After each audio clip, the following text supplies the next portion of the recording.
됐다. 혹시 이거 디스크? 수술 각인가? 구독, 좋아요 부탁드릴게요.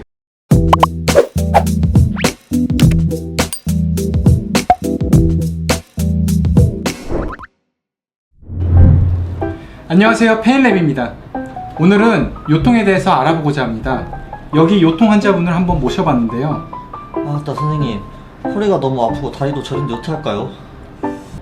서울대병원 신경외과 정청기 교수님에 의하면 요통의 원인을 찾을 수 없는 경우가 80%로 가장 많고, 이를 제외한 나머지 증상 중에 추간판 탈출증이 10%에서 15% 정도라고 합니다.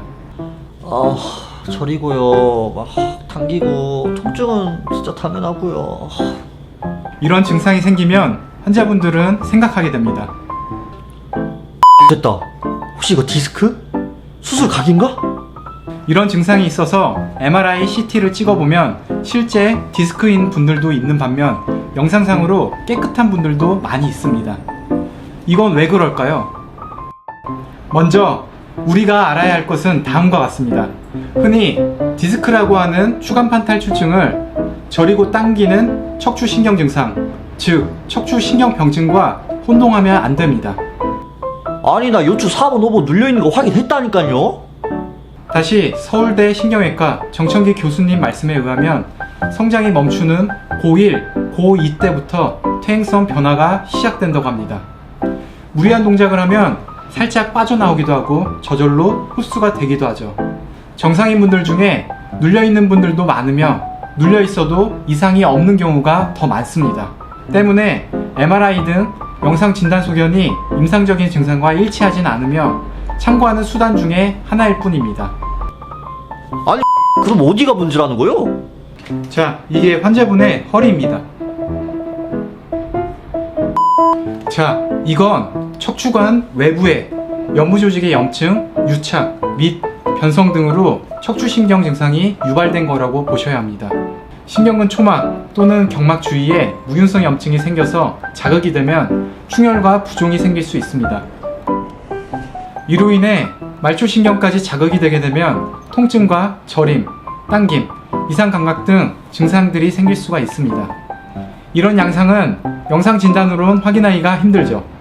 이건 어디까지나 추간판 탈출증이 없는데 주관적인 증상이 있는 상태를 말하는 겁니다.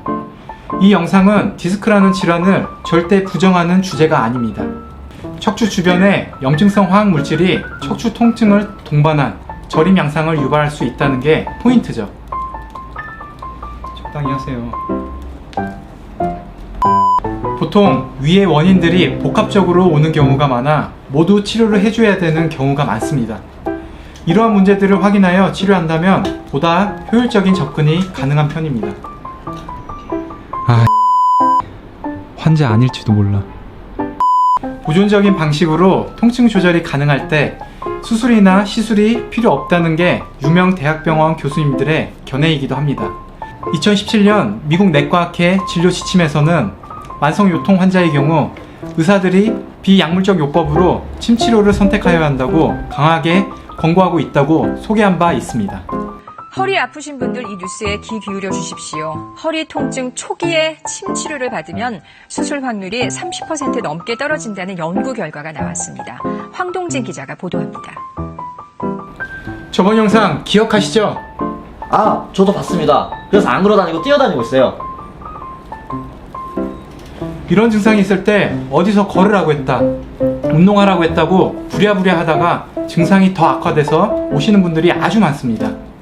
하지만 위에서 말씀드린 것처럼 이건 추간판 탈출증으로 인한 증상이 아니라 염증으로 인한 증상이므로 절대로 휴식을 하셔야 합니다. 그나마 요추가 전만된 자세로 허리에 부담이 가지 않게 앉아 있어야 하며 무리를 하면 안 되겠습니다. 다른 대부분의 교수님 역시 요통에는 휴식이 우선이라고 말하고 있습니다. 허리가 약해서 이런 증상이 나왔다고 하더라도 먼저 염증 및 손상을 가라앉히고 나서 운동을 시작하셔야 합니다.